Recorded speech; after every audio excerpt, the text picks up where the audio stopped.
Welcome back to Daytime Live. May is recognized as Mental Health Awareness Month. Good mental health is critical for a person's well-being at every stage of their life. Now, mental illness is very real and it can have a huge impact on individuals and families.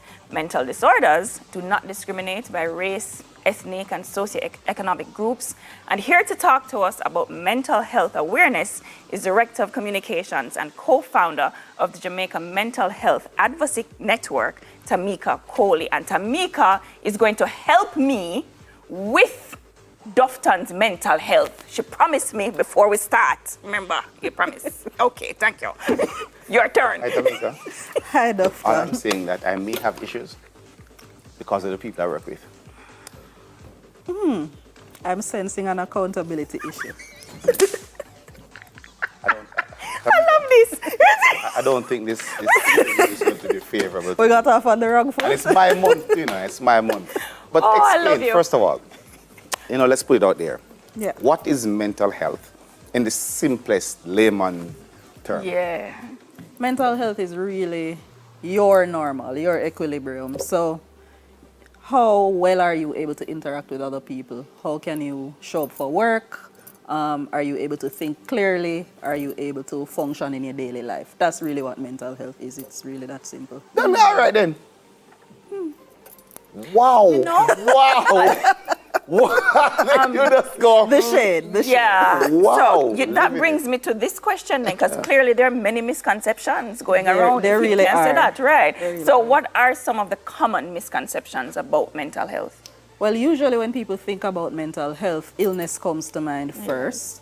And I would say that the difference is that mental health and illness are definitely not the same, but they're two ends of the same spectrum, very similarly to physical health, where you're either healthy or you're diseased, but a lot of people live somewhere in the middle. Right. It's the same thing with mental health. Okay. So at one end of the spectrum, you're mentally healthy, you're fine. At the other end, you have a mental illness like probably schizophrenia or depression or something.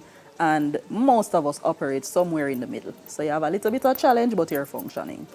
You just brought up schizophrenia and mental illness. Yes. And what are some of the most common ones? That is actually the most common in Jamaica, schizophrenia and depression, but also there is CPTSD, which is complex post-traumatic stress disorder. All right, So let's break down the three that you just mentioned. What is schizophrenia? Okay, so schizophrenia is really characterized by delusions, hallucinations, and jumbled thoughts. So that's really enough done. So yeah, that's really. We need a checklist for this, the whole Daytime Live. But sorry. So yeah, that is what would really define schizophrenia. Depression is more about, your emotional balance, Right. Some people are feeling very hopeless, very sad, very suicidal, demotivated, that kind of thing. I want to just go off quickly on a tangent.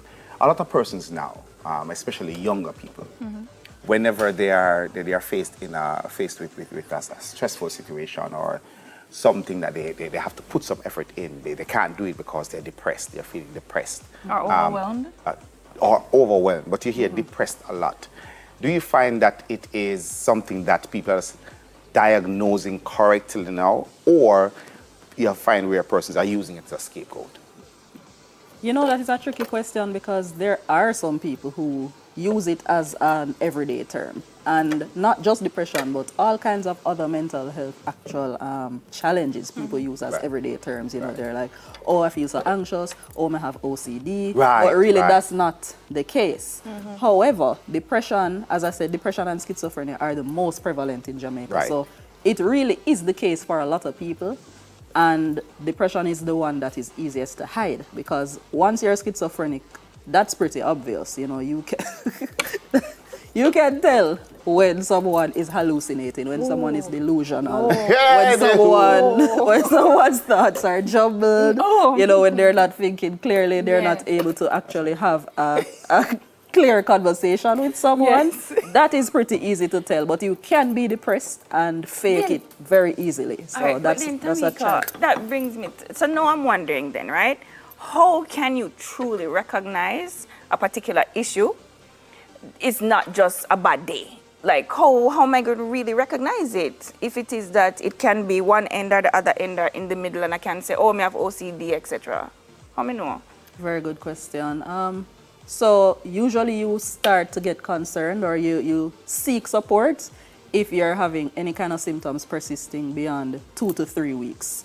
So everybody can have a bad day, as you said, or can have a bad week, or even a bad 2-week period where you're not really showing up well. You know, something throws you off course. You know, you probably had a bad report at work or something, and a breakup, you know, anything, and it can affect you. But if it is consistently affecting you and you are seeing a decline in the way that you think, in the way that your sleeping habits are, you know, your eating habits are changing, you start to withdraw, anything like that, and that is persisting for 2 to 3 weeks or more, that is when you should start getting concerned. So once it's affecting what is normal to you, that's when you seek help.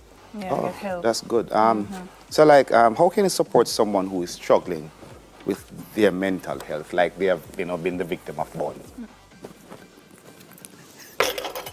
So I would say the first thing to consider in supporting someone who... Supporting Doftan, okay. Yeah. Let's say Doftan is a victim of bullying. He is. The first way to support Doftan would be, if you see Doftan crying, don't judge him. Oh. You know, I'm sorry about that day. so show some compassion, be thoughtful, you know, don't be judgmental. So this thing about man up. I told him that, yes. It can be helpful and harmful. Oh, it can be helpful and harmful because society has these stigmas, you know, that of molds that men should fit into. You know, men should not cry, men should not show emotion, that kind of thing, and that is actually very harmful because it causes men to become. You know, let's not. You know what? I don't want people to feel like you were talking about this men, but generally, how do you support people with, you know, mental health issues? How do you support them? Because you first have to recognize it, right? And based on some of the things you said earlier, when you recognize that, hey, you're not operating in the norm that I know you to operate as, and you've been going on for, say, 2 weeks. When I recognize it now, how do I help you if you have not asked for help? And you can, you know, add to that, are there any services that are available to persons who, you know, they're struggling with mental health? So if they can't get help from home or friends, how can they access something? Okay, so first part of the question is how you'd personally support someone. I would say let them know that you're there for them. So when you approach them, try and be as non-judgmental as possible. Just be open-minded. Let them talk. So don't push them too much. Don't suggest anything to them. Wait until they open up to you. So you can approach them and say, hey, I noticed that, you know, you're looking a little bit down for the last 2 weeks. Is everything okay?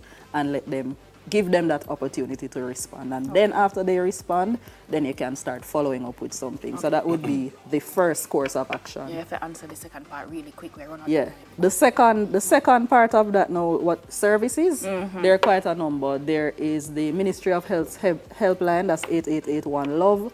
There is You Matter. There is Safe Spot. Both of those are mental health text lines. And of course, you can follow Jamhan on Instagram, on Twitter, anywhere online, Jamhan_JA. You can find us. We'll refer you. Thank you so much, Tameka. This was helpful. Don't even. Okay, sorry. Okay, go to the break. The time will be right back. We have a throwback video from Shaq.